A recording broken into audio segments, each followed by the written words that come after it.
What do you get when you bring writers together for some fun and games? Writers Virtual Table.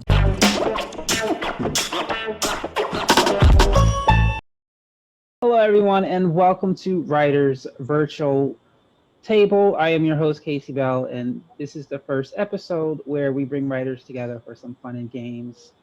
Unfortunately, there are no trophies or prizes, just a lot of fun. So let's first introduce our authors. We're going to take a name out, and the first person I pull out will introduce themselves. So let's start with Jennifer Lieberman. Please introduce yourself. Hi, my name is Jennifer Lieberman. I am an author, an actor, and a filmmaker. And I started writing when I was 8 years old. I started writing episodes of TV shows that I used to watch because I knew I wanted to be in them. So I would write myself in them as a guest star. By the time I was 12, I started writing like full-length screenplays.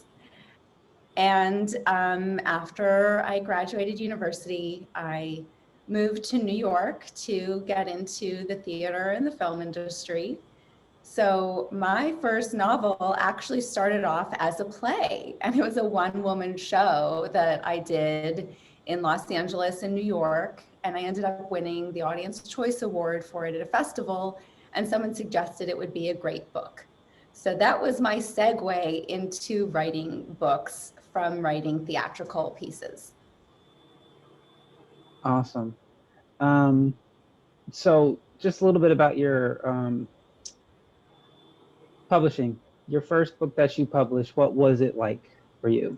So it was an adaptation of a stage piece. So it went through like several incarnations because originally I just kind of took the story that I used on stage, but that didn't really end up work. It wasn't enough for the book. And the stage piece was specifically tailored to show my different performance abilities, like playing 10 different characters and accents and my range, where that is superfluous when you translate it into a written piece that's meant to be read. So I went through actually 3 editors and almost a decade of getting discouraged and putting it away and pitching it, not hearing from agents, not hearing from publishers. And eventually my boyfriend said to just get to the finish line and finish it and self-publish it. And if nobody ever buys it, who cares? Just finish it, finish the project. So that's what I did. And then I got censored because the title was too racy. So then 2 years later, I relaunched it with a new title. Cool. Great story. All right, so our next author who will be, I don't know if you can see that. That's me. Hi out there in Cyberland. My name is James Rickard, James L. Rickard, if you read my books. I'm a multi-genre writer from West Virginia. I'm self-published on Amazon. The reason I went with self-publishing is because I'm old enough that I used to mess around, try and play that game where you sent your book off to a publishing company, and then it took them at least a month or more to get back to you, sometimes even 3 months. And I just can't handle that, because it's like I'm out of the mood to do anything with a book if I have to wait that long. Now my background is a lot like Jennifer's. Like she said, I started writing when I was about 8 years old, and it was because I was inspired by television. It was thinly veiled fan fiction. I wrote because I didn't like the way a story panned out, and so I would write the next day and rewrite the story. And of course, sometimes I put myself in the stories, some of my friends, and that evolved into a thing where I started writing about other characters other than myself, and I've always kept my foot in writing just a little bit. I have a degree in journalism also, but fiction is where it's at as far as I'm concerned. Cool. Thanks for sharing. And of course, last one is Erin. Just a little bit about yourself and how you got started writing when you're ready. Sure. So my name's Erin Royce, and I started writing not quite as young as Jennifer and James, but probably early 11, 12, 13, and just really stories in my head, imaginations, and poetry geared towards people in my life, people that I love, that I like, that if they were having a hard time, I would just write little ditties down, which got longer and longer, that I would give to them. And life got in the way, and I got away from writing for probably 20 odd years.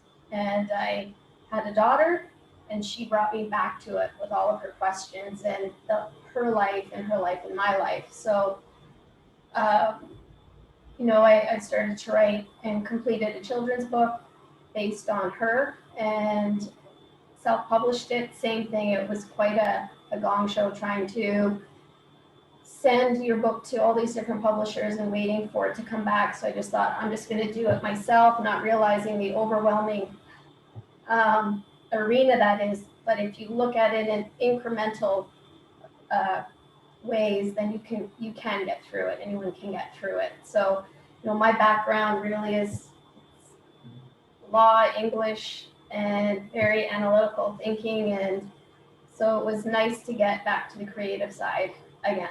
So, yeah. My name is Dennis Galloway. My genre is fiction. And the first book I wrote was actually a children's story. That's the first one that got published, called The Green King. It's about a small little frog going pond to pond, running into a bully, and how he overcomes that. Then I wrote another one. It's called The Rebel Justice, and it's a Western, again, a fiction. It takes place after the Civil War. A Confederate soldier going home finds it destroyed, and what he does about that. And then the latest one I sent out was called The Pen, Sultan's Wisdom. And this is a completely different style of writing that I've done before. It's fiction. It's about a man in the 1920s who found an antique pen, and he took it home, started writing with it, and the pen took over and started writing its own story. And it takes him on a dream travel trip into the past, and he witnesses and actually experiences what the man who had the original pen went through, going from an orphan to a sultan. So it's interesting because it's combined with not only time travel and fiction and kind of a mystery, but it also has some philosophy in it. Like basically you get treated how you treat people, or how to visualize what you want and actually believe in it until it becomes reality.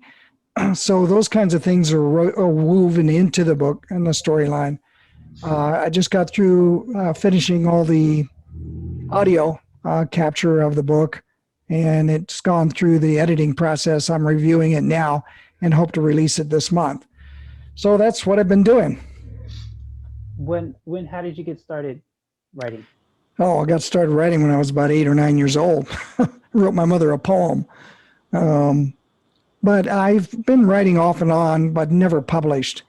So this is the first time I've actually gone out and published something, a complete story. And The Pen is the first time I really got editors involved, got layout artists involved, got book cover designers involved. I'd done all of that on my own before, and it's okay, but going through this experience of having professionals help me put the book together, it's a whole new world. It's much better, much better work being produced that way. Don't go anywhere. We'll be right back after this message. An exciting new book by Dennis Galloway, The Pen, Sultan's Wisdom. An ancient pen found in an antique store. took over Harold's hand to write in Arabic.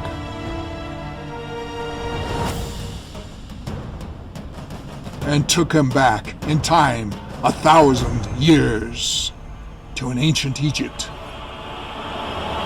to witness the life of a man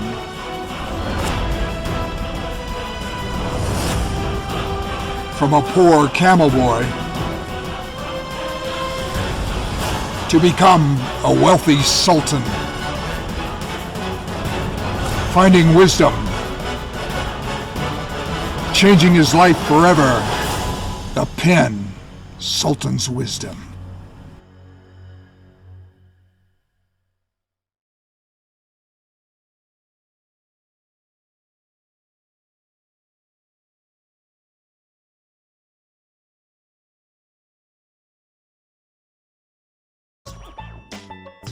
And we are back. Now we're going to do Ask a Question. Each author, writer have a chance to ask another one a question. So we'll start out with, okay. So, Erin, you will be asking a question to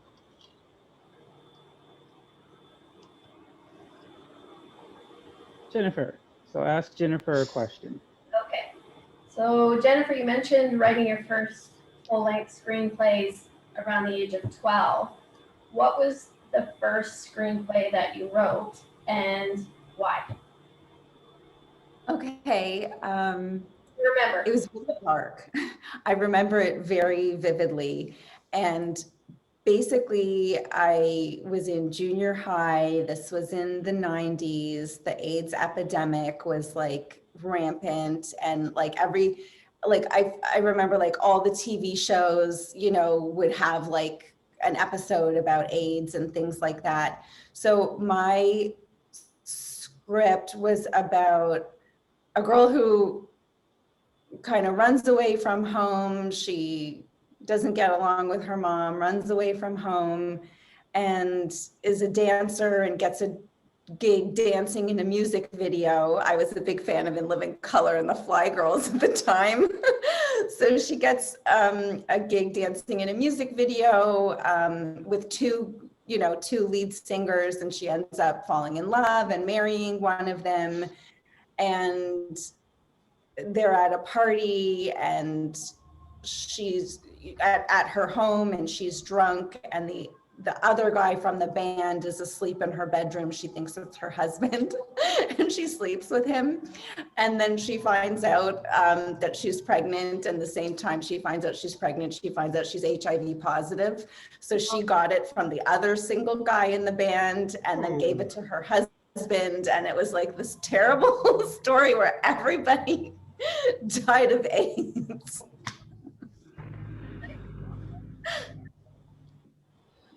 You know, and I'm laughing because I don't understand how my 12-year-old mind was able to concoct something, but I think it shows how much like the news of the day and the media that we're fed really influences like our psyche at a very, very young age, and even in a subconscious way, because I didn't even really understand what I was writing. That's interesting. That's true. Yeah. So yeah, that was. Sorry, hold on. And it was called like Midnight Sun or something like that, because I heard that like in the Arctic, and if you go really far up north, it's like 24 hours of daylight certain times of the year, and then 24 hours of darkness. So it's like her life went from being like completely perfect to completely dark. Wow, that's amazing. Yeah. All right. Thank you. Thank you. I haven't revisited that story for a long time. It made you dig deep. Look back. Yes. So the next one is James. You are going to be asking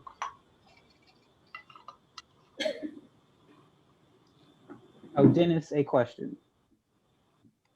Let me ask you this. Okay, great. Okay, you said that your book, The Pen, was kind of dealing with time travel and all that, but things kind of broke up there on my end for a second. Did you say he found the pen in 1920 or 1820? He is in Edinburgh, Scotland in 1920. 1920. Okay, great. Mhm. That's an interesting era. It was a good era to pick because a lot of change was going on in Europe at the time. In fact, to tell you how, I won't say backwards, but how limited they were in technology, they didn't even have refrigerators as a standard standard appliance in the home. In fact, that didn't come in there until the 1950s and 60s. But there was an era of transition. Electricity was coming in, cars were getting on the road, all kinds of changes were occurring.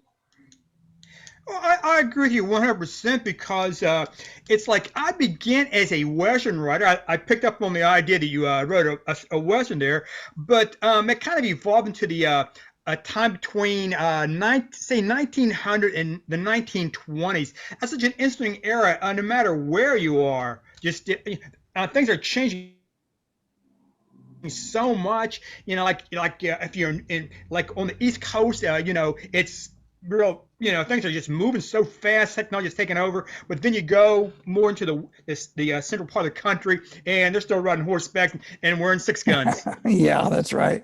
That's right. In fact, Arizona, I think, just became a state during the early 1900s. Yes, you're exactly right. It was Yeah. I believe it was 1912. Yes. Cool. Yeah.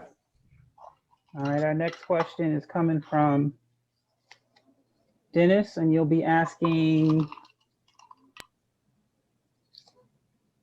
Erin a question. So you can make it general. Okay. What types of books have you written before? So I have one out right now. It's a children's book, Mommy Why? And it's about a daughter asking her mother pertinent questions about herself, which lead into more general questions about her place. And it again came from my daughter and the 1,000 questions she asked and continues to ask. And it was just something I couldn't find a book that addressed what I wanted it to. And I thought, well, I'm just going to write it. And Okay. it was a long time since I had written, so I sat down and that's where that came from. And I have a couple other works on the go, but that's the one that I've self-published today. Well, is it an illustrated book? Did you do the illustrations or did you have somebody help you? No, I can't draw. So Okay. no, I found an illustrator and she did. I sent her all the words, blocked it out for her, and she did all the illustrations to go with the different questions that were in the book. So with what you said, it's a much cleaner process, I think, when you bring people in that are professionals in their own right as part of a book. It would be nice if we could do all of it ourselves, but I think it's important to bring those editors in and illustrators in and someone that sees your vision and understands it. Yeah, I have to agree with you there. That's it may be a little bit expensive up front, but the output, the product is much, much better. It looks as it should be for the most part. Yeah. You're right, exactly. Awesome. So last but not least, Jennifer, you'll ask James the question. All right, James, what is your favorite part of the writing process? When I'm done. But aside from that, the other thing I really like is the idea. I'm kind of a pantser because I don't really work that much from outline. But I like having the idea in my head and starting to put it on paper. It's like, Ted and Sally were walking home from school, and then the story takes off, something like that. Mm-hmm. Mm-hmm. So kind of like going on a road trip where you have an idea of the direction you want to go, but not really knowing which road you're going to take. Exactly. Yes, that's a good way to put it. Cool. That sounds like a lot of fun. I'm the opposite. I need an outline. I need to know exactly, I need to know every turn before I begin. Yeah, it's like, sometimes I have an idea that goes to about halfway through the book. And, I kind of stick with that idea. But in the last half, it's the characters have taken over and they're running the story. Cool. It is now time for our next section called Judge a Book by Its Cover. I'm going to show the writers a book cover, and they have to give me a title. They have to give me a plot. They have to give me a genre. And if they can come up with one in 30 seconds or less, they have to give me the main character's title. Writers, are you ready to see this book cover? Sure. Ready. Don't go anywhere. We'll be right back after this message. From the moment children utter their first words, they are bursting with questions about the world around them and why everything is the way it is. Some questions are delightful, naive, embarrassing, and sometimes nonsensical, while others can be poignant, heartbreaking, and often profound in their simplicity. We answer our children's thoughts, concerns, and fears the best we can, calmly on the outside, while often screaming inside our head, how do I answer that question? Am I doing this right? Do I even know anything? Arg, my armpits are beginning to sweat. What was the question again? Readers are invited to join author Erin Royce as she lets us eavesdrop on a young girl's anxious, yet touching questions about herself to the person she trusts the most in the world, her mother. Mommy, Why? By Erin Royce. Go to erinDroyce.com for more information. And we are back. And the first one to go will be Dennis. Give me a title, a plot, and a genre, and if you have one, the main character's name. Okay. Title. The title is Wow. The plot is My Discovery Journal Through Music. The genre is teen. Main character is Sarah. Wow, that was all right. James. Okay, my title would be Waiting for Summer. It's a coming-of-age story. It involves a group of high school kids waiting for their summer vacation, hence the title. And I think maybe a couple of guys and a couple of girls to make things work out well. One girl gets pregnant. I don't know. Like I said, we'll go from that there. Let's see. And the main character's name, I think the story will revolve around him. His name is going to be Sean. Okay. Jennifer. All right, mine is called Party on the Rocks, and it is a YA mystery about a bunch of influencers who were invited to a ski resort and become involved in a plot to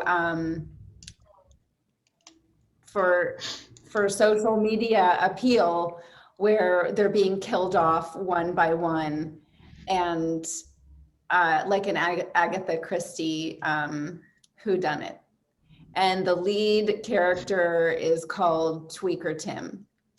Wow. Cool. And Erin, your turn. Oh, can I pass? All right, ready? All right. Ready. Title, Children Gone Wild. Genre, tween. Characters, I don't know, Troy, Shane, Sarah, and Trina. they're a dancing troupe coming up through the streets, getting ready for a dance competition that they can win enough money to put towards their future education. Cool. Cool. That's amazing. I think it's cool how you all saw something different in that image. All right, so the next section is called Who Is That? So I'm going to show you a character's name, and I need to know the title of the book that they're in, the plot of the book, and again, the genre, okay? And you don't have to worry about designing a book cover for this.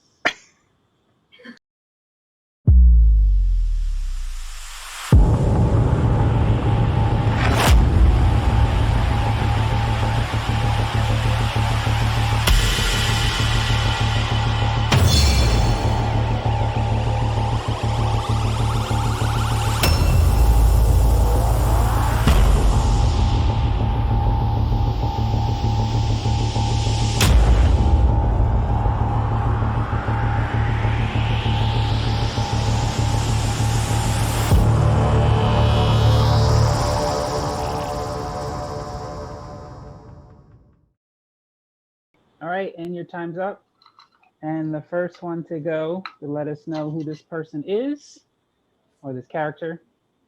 Jennifer, who is this person? What is the name of the book and what is the plot?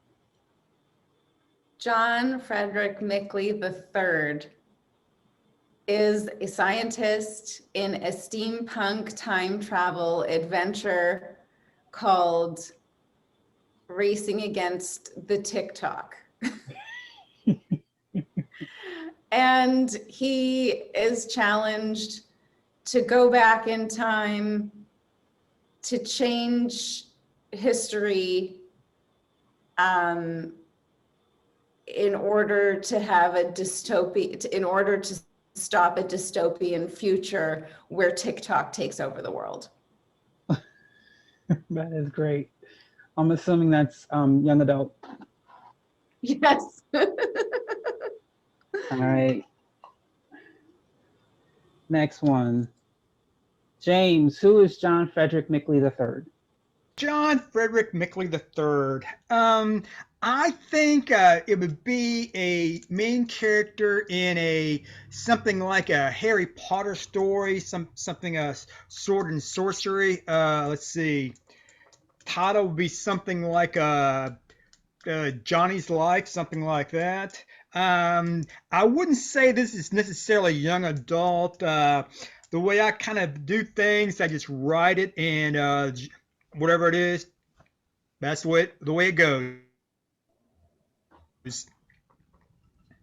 All right.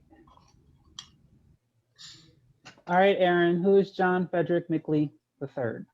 I don't know.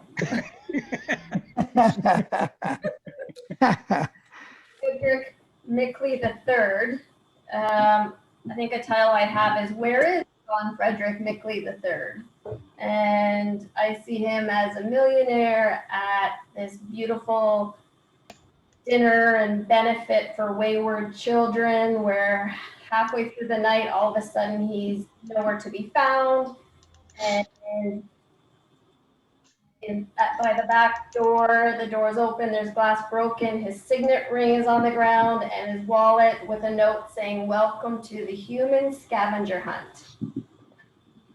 And it's That's awesome. within 24 hours. Cool. Awesome. All right. So you do know who he is. Dennis, who is John Frederick Mickley III?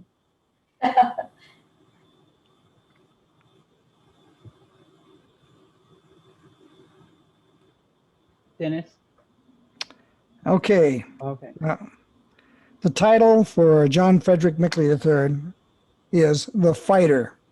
And basically the plot is about, in the 1930s, a young Irish fighter, boxer, and all the struggles he goes through, the fights, the loves, the disappointments, the overcoming the struggles to win the top boxing tournament in Boston in the 1930s. Because in those days, there were a lot of immigrants, Irish immigrants, and they had a struggle to survive, and they were looked down upon as being the low end of society. So he had to fight his way to gain respect. And he thought the best way to do that is with his fists and entering boxing during those days. And that was a pretty tough time. The genre is generally young adult or tweens. Awesome. Well, that was fun hearing each and every one of you tell me who John Frederick Nickley III was. Yeah, I like those. Those are really cool ideas.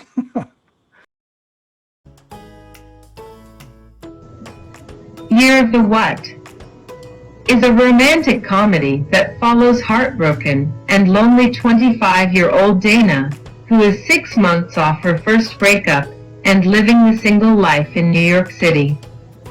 A virgin once removed, she's insecure and on the hunt for the one. A new novel by Jennifer Lieberman. Adapted from the award-winning solo show.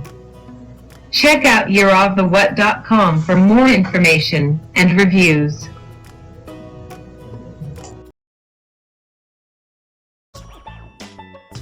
And we are back.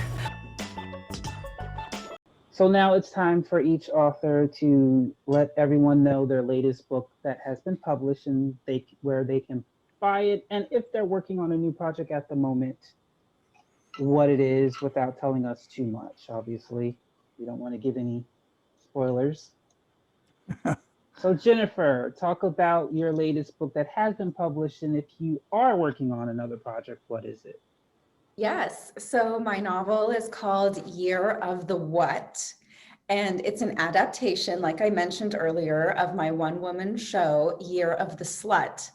So it is a coming-of-age female empowerment piece. It's chick lit, romance, comedy. It has all the feels in it. And basically it follows the protagonist's struggle through heartbreak, trying to find the love of her life, realizing that she has to fall in love with herself first. So like I mentioned earlier, the original title, Year of the Slut, was censored and I couldn't get any advertisements approved on Amazon or social media. So now it's under the Year of the What. And it's book 1. I'm working on book 2 now. It's also going to be called Year of the What. And the actual title will be, when you open up the book, Year of the Bitch. And basically I'm taking pejoratives, words that are used as weapons against women, in order to kind of re-own them, redefine them. Assertive women, powerful women, successful women are a lot of times referred to as a bitch. So when we're younger, we're referred to as a slut, as a derogatory term, whether we're promiscuous or not. It's just a way people attack women. And then as we get older, more assertive, more successful in our lives, the word bitch is what we're attacked with. So I'm basically tackling these ideas of what do these things mean. And like I said, there are feminist pieces, female empowerment, that women should assert themselves, whether it's sexually or successfully. So that's the second one, and I'm working on that now. Cool. That sounds Awesome. Thank you for sharing that. All right, our next one will be James. What is your latest book that you published, and are you working on another one at the moment? Well, yes, I am working on one. The title is My Pet Zombie. And like I said, I'm working on it. And with what I've already said, you can pretty well guess I don't have an ending yet. So I'm like 3/4 of the way through it, and I kind of know where it's going. But being the media whore that I am, here's my latest book. It's called The Windmill Portal.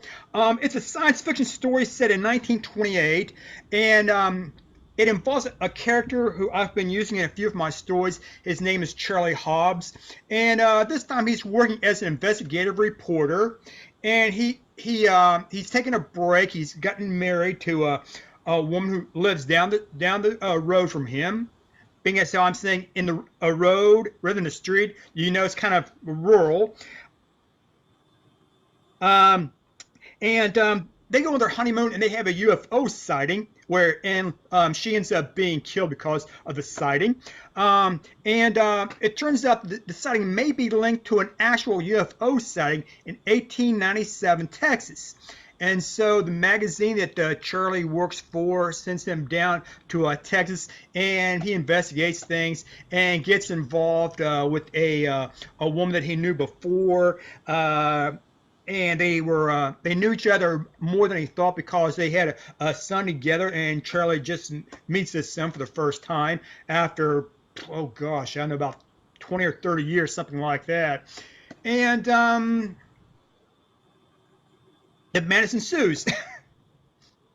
Awesome. And I'm assuming both Jennifer and James, people can get it on Amazon, Barnes & Noble's website, and I'm assuming Books A Million as well. Yes, no? You're assuming what? Booksamillion.com. Barnes & Noble's I've never website. even heard of that one. I don't know if I'm available there. Okay. I'm not sure, but if you publish through Amazon, I do believe they now add it there. I'm not sure. But awesome. You can go to their website and look it up and see. I will. All right, our next one is Erin. I believe you already mentioned it, but talk about your latest book and what book you're working on now.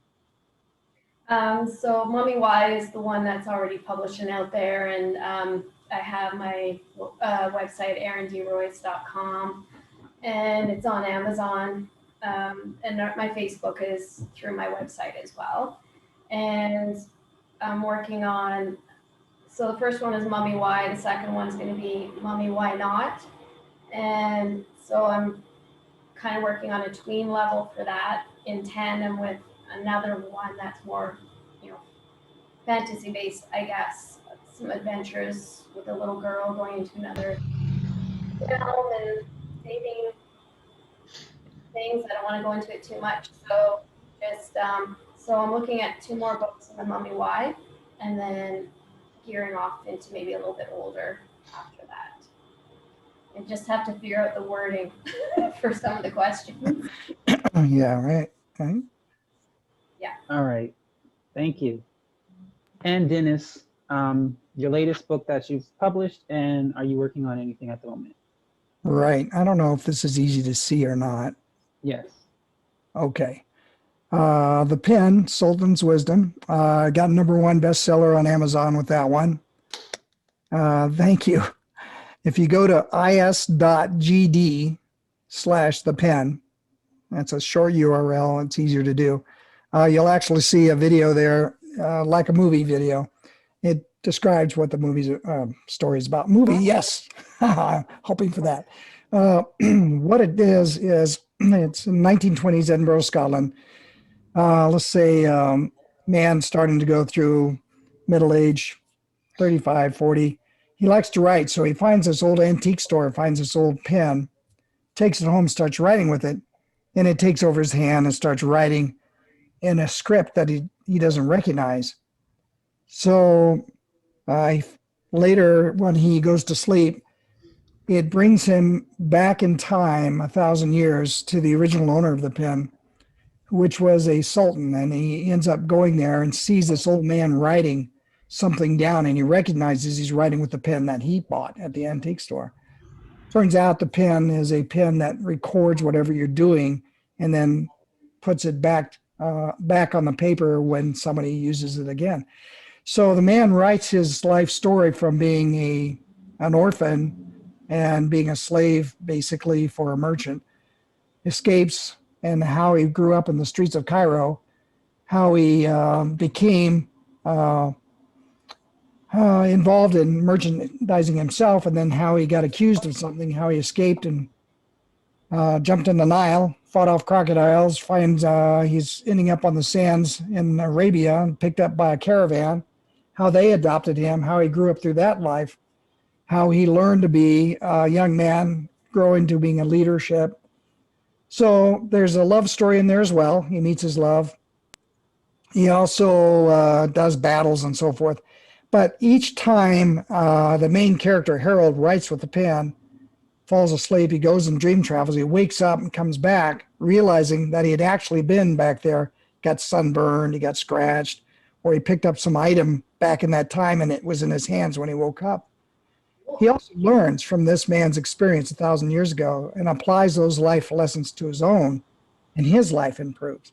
So you get two stories going there, two story arcs, back and forth, and it's all good. Everybody wins. A lot of knowledge going back and forth. But the idea was to blend stories from the past with current adaptability, and those lessons, life lessons, are still effective even in the 1920s from 1,000 years ago. So I am writing a second book. The second book is along the same lines in that it's a woman who finds the pen. It's a different pen this time.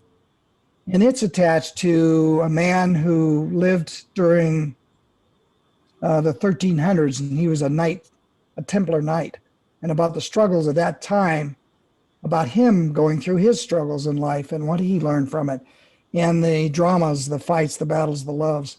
All of that wraps up. But the woman, she's in the 1930s in Edinburgh, Scotland, just as the war begins.